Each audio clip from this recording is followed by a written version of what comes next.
One of the most dangerous powers in all of fiction is the ability to become someone else.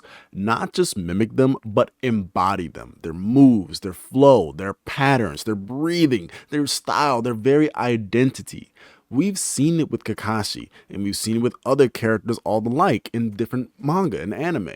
But today, we're talking about someone who took that power and turned it into an art form on a realistic scale. Chiba Takayuki, the faceless man of Kengan Ashura. Now, most people are going to look at Chiba and see a gimmick, just another copycat who's not really a strong person in the series. But me personally, I see something different. I'll even go so far as to say that he is like a first generational connector. And that's a very bold claim, but I'm here to back that up with facts, logic, faith, trust, and a little bit of pixie dust if you listen closely. So, with that being said, what's good, y'all? Sink here, and today we're breaking down the underworld actor of Kengan Ashura, Chiba Takayuki. Now, today we're going to go into his design, his backstory, his fighting style, but more importantly, we're going to talk about what he represents in the Kengan world. See, Chiba is an actor in the underworld. Actors are essentially people who are hired to, well, become another person. And Chiba is what's known as a professional actor who specializes in fighting. But what makes an underworld actor different from a regular actor, and what exactly do I mean when I say that they become another person? This isn't just cloning technology that they're using here. This is just acting skills at its finest. And so, let's go ahead and start off by talking about Chiba's character design so we get an idea of where he started from in the series. So when they were originally designing Chiba, his initial artwork looked a lot like Christian Bale, and later designs wasn't even more of a reference to Sonny Chiba and Sanada Hiroyuki, all legendary actors. But this is not really a coincidence, as his whole existence is a meta-commentary, where Chiba isn't just an actor in the Kengan world, he's an actor in the story itself, if you want to go that far. You might say that it looks a little bit like Garo, but if you dig a little deeper, you realize his final look is actually based on Sally the Witch's dad. Yes, Sandro has actually confirmed this. It's a nod so obscure that it really does feel deliberate. It's like the manga is winking at you, saying that don't get too comfortable. The man is 1,000 masks, not just one. You're not going to exactly figure out who Chiba really is. But when it comes to the lost content that we never got, thanks to the nature of the story and how it changed as the development process went on, we never got the best match in Kengan history. Actor versus wrestler. That's right. The Sekibayashi agenda is not over, my boy. But initially, Chiba was actually supposed to go against Inoue Machizo. And after Chiba did beat Machizo, he would then go against Sekibayashi. Now that would have been a masterclass. Two showmen, two performers, but one who actually has an identity and one who throws away his identity to then try something else. Can you imagine what a fight between Chiba and Seki would have actually been like? I mean, yes, I'm not going to lie. Seki would have absolutely annihilated Chiba. There is no ifs, ands, or buts about it. But it would have been a great thing to see. It's a sad thing that we'll never be able to see it. But what is also sad about this is that Chiba wasn't even supposed to make it to production. So the fact he even made it to the series is a win in Chiba's part. So with that being said, let's go ahead and talk about Chiba's backstory, or rather lack thereof, because Chiba doesn't necessarily have a backstory in the normal sense, because being an underworld actor, that is his backstory. Okay, his backstory is that he's coming from nowhere.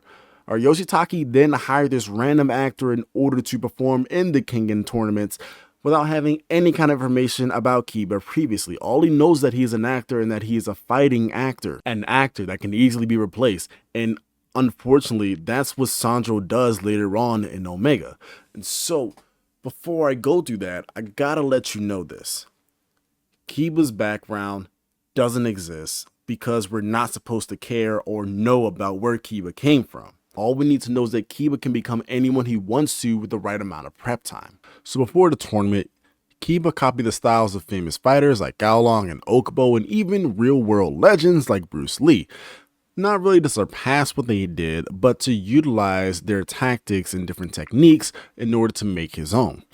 Now, Kiba also has a repertoire of about 42 other different fighters before fighting Hatsumi, so we can only imagine the amount of memory this man actually has. Like, his mental capacity is absolutely absurd. However, the unfortunate thing is that what made Kiba so special in this series was then written out in Omega, because when the worm introduced body doubles and cloning and everything like that, all of that like specialness and actors in Kengan Ashura pretty much just became irrelevant at that moment.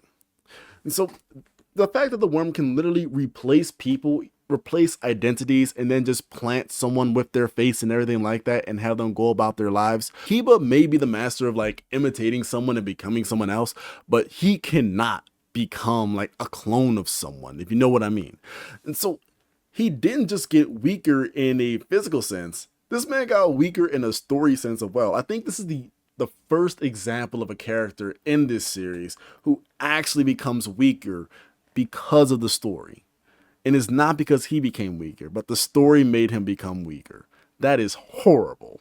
So when it comes to his personality, Kiba isn't someone you really understand. He's someone you have to interpret. That's the tragedy of his character, really. He doesn't have a personality in the traditional sense because he's always wearing someone else's.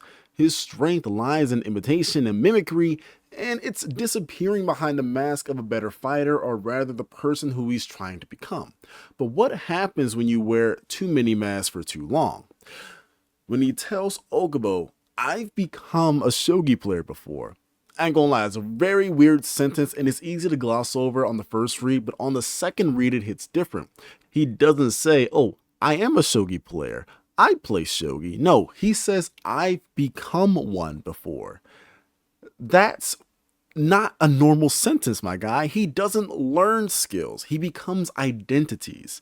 He doesn't improve himself. He completely erases himself, wipes his entire being clean, and then he starts anew. His whole life is like a disappearing act. And that's why his confidence isn't really arrogance, it's a performance. He has to believe he's the best, because what is he without the role?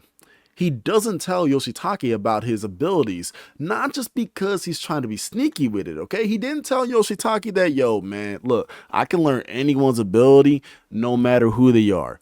But he never told Yoshitake that it takes him like 2 hours just to learn a single move. But that mystery is part of the act. If the audience knows the trick, the magic disappears, and as an actor, Kiba still fights like an actor.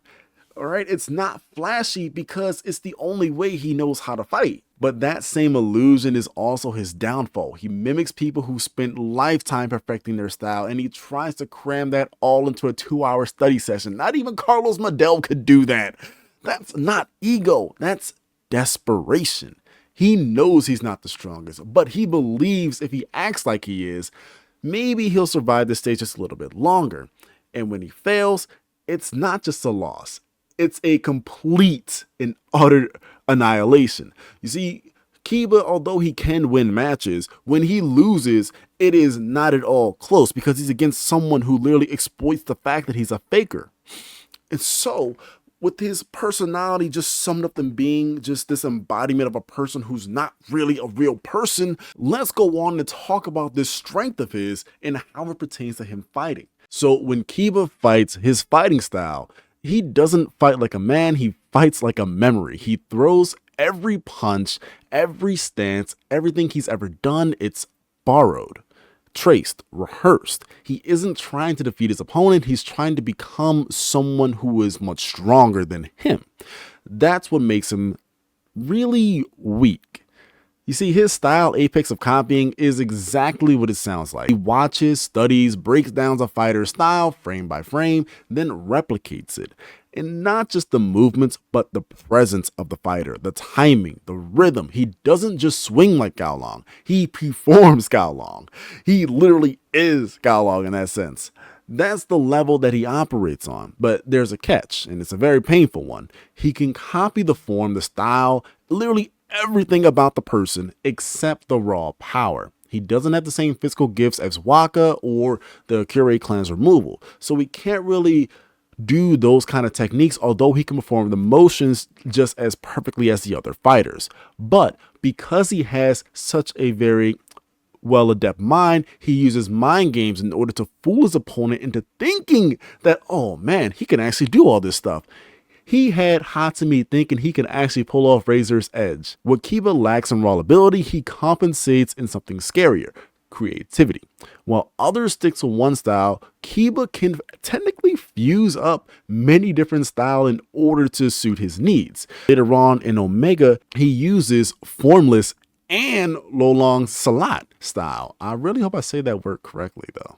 Anyways, he uses these two styles together when he's going up against Ryuki. Now, we don't actually see how Apex of Acting Fusion actually works in a practical setting because the story necessarily needed Ryuki to go back to being an assassin. But the upsetting thing when you think about Chiba though is that he has to spend hours learning just a single move, 2 hours just to trace one combination. And all of that can really be undone in seconds if he picks the wrong move. This is, of course, what happened against Hatsumi. And that's what happened with Kyozan as well. He miscast himself and tried to do an Aikido move against a man who literally thrives off of using Aikido. And he tried to grapple a sumo wrestler. If you look carefully at this panel, he is doing the reach around. That is probably the dumbest thing you can ever do against someone like Kyozan, and that is exactly why Chiba respectfully got slammed right on his head. And so, his style, although brilliant, is brittle. It's like a glass sword made of genius in the right hands with the right body, but this technique could actually be very, very good. Like if you put this on someone like Agito or somebody like Waka, it would literally be devastating to anyone in this series. But during that first round, during his initial introduction, it was peak. All right, that was actually brilliant. You see, when Chiba stepped on stage, he pretended to be an old man, then became Gaolong, then became Okubo. It's completely theatrical and hilarious when you think about it. But it's also rather eerie because Chiba looks nothing like them. But to Hatsumi, he thought for a second he was genuinely looking at Gaolong and Okubo. Like, he was genuinely looking at Chiba turning into different people. That's how good of an actor Chiba actually is. And so he misread Sen during their actual fight, choosing the wrong style when he tried to use Aikido, as I mentioned before. And of course, it cost him the entire match. The idea of his character could be devastating if he had more of a physical prowess like Agito or Waka, but he's limited to his own physical abilities. One common meme with Chiba, though, is that if he could mimic the mannerisms of the connector, then he could become insanely powerful, and I'm fully behind this theory. The connector showed us the difference between throwing a punch and throwing a punch with the proper technique when he showed this to Oma. Now, this change won't necessarily fix Chiba's power and have him do like absurdly overpowered tactics, but having the proper technique and throwing the perfect punch or just any attack would put Chiba leagues ahead of where he is right now in terms of fighting ability. So what do you guys think about Chiba? Do you like him? Do you hate him? How would you actually improve his fighting abilities? And what would you like to see from him going forward? Let me know in the comments down below. But with that being said, my name is Sync, and I will see you guys for the next one. Y'all take care. He copied my whole fucking flow! Word for word, bar for bar!